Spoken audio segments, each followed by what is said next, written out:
Bharuch RTO વિભાગ દ્વારા હાલ સઘન તપાસ ચાલુ કરવામાં આવી છે, જેમાં અનેક જગ્યાએ ટીમો બનાવી મોકલવામાં આવી છે, જેમ અંકલેશ્વર, ઝઘડિયા, ભરૂચ, વાગરા, વિલાયત, દહેજ અનેક જગ્યાએ ટીમો બનાવી મોકલવામાં આવી છે, જેમાં 130 જેટલા વાહનોને હાલ ડિટેન કરવામાં આવ્યા છે અને કહી શકાય ને કે 43 લાખ કરતાં વધુ દંડ વસૂલવામાં આવ્યો છે,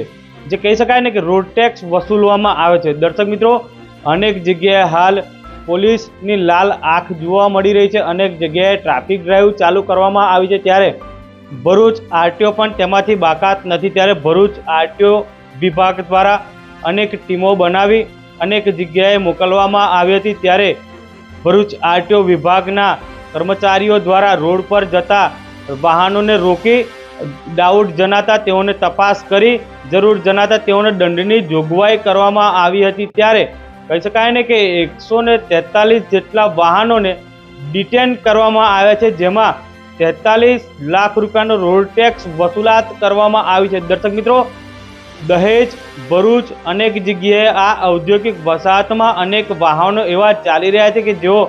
કોઈ પણ ટેક્સ ભર્યા વગર વાહનો ચલાવતા હોય છે, પીયુસી લીધા વગર વાહનો ચલાવતા હોય છે, ત્યારે આવા લોકો પર ભરૂચ આરટીઓ પોલીસ દ્વારા લાલ આંખ કરવામાં આવી છે।